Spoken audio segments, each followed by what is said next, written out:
मैं doctor Meeta Gupta, MBBS family physician for 40 years।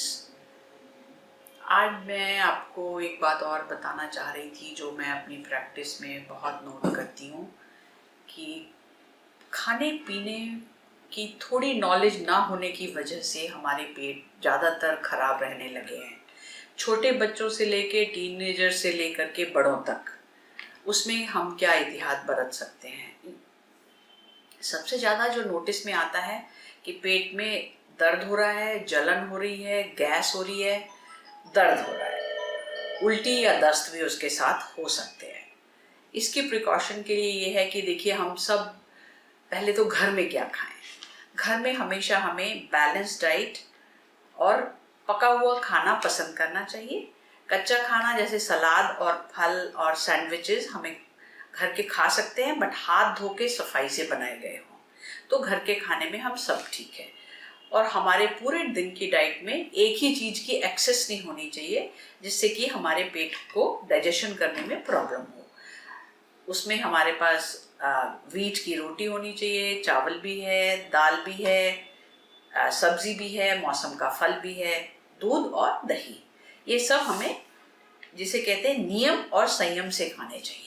ना access हो जाए अमाउंट वाइज और ना एक ही चीज़ हम ज़्यादा खाए जा रहे हैं। दूसरी बात, अगर हम सबको कभी कभी बाहर खाना का मौका मिलता है, हम जाते हैं, पार्टीज़ हैं, शादियां हैं, वहाँ पर भी कुछ चीज़ों का खास ध्यान रखा जाए तो हमको ये तकलीफ़ों से हम बच सकते हैं। इसमें आता है कि आप सबसे बहुत मसालेदार खाने ना खाएं, पार्टीज़ में अनकुक्ड फूड ना खाएं और मिल्क प्रोडक्ट्स को अवॉइड करें। उसमें भी हमेशा अगेन आई एम कमिंग कि आप अमाउंट ध्यान से खाएं।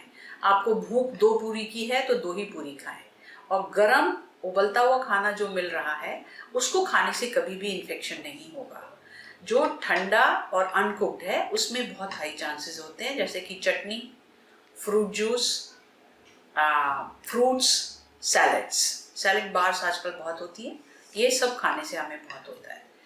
एक और बात जो नोटिस में आई कि मैदा हमारे पेट को बहुत डिस्टर्ब कर रही है पिछले कई सालों से, और मैदा हमको अवॉइड करनी चाहिए। अगर हमने पार्टी में या घर पे पिज़्ज़ा, मोमोज, बर्गर्स, पास्ताज खाने भी हैं तो अमाउंट थोड़ा रखें और बाकी चीज़ों से उसको बैलेंस आउट करते रहें।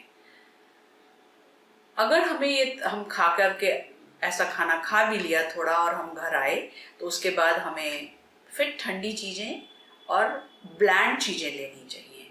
जैसे हम नींबू पानी ले सकते हैं, ठंडा दूध घर आके ले सकते हैं, थोड़ा सा दही घर पे आके ले सकते हैं। Kela is very good because that binds most of the infections which we have taken. And isabgol लिया जा सकता है बड़े लोगों को, बच्चों को नहीं। वो भी बाइंड करके मोशन को ठीक रख लेता है अगले दिन के लिए। अगर आपको ये सिम्टम्स ज़्यादा ही शुरू हो जाए, जैसे कि पेट में जलन, डकार, तो आप सब जानते हैं डाइजीन ली जा सकती है, इनो फ्रूट सॉल्ट लिया जा सकता है। इसके बाद भी अगर ज़्यादा दिक्कत है तो डॉक्टर से मिलना होगा। लूज मोशंस कितने हैं उस पर डिपेंड करता है। 2-3 हैं तो आप घर में वेट कर सकते हैं। अगेन दही और ईसबगोल और लाइट डाइट, खिचड़ी, चावल लेकर के। और अगर 8-10 होते जा रहे हैं, पानी बहुत लूज हो रहा है, फीवर्स हो गए हैं, तो फिर आपको ज़रूर डॉक्टर से मिलना चाहिए।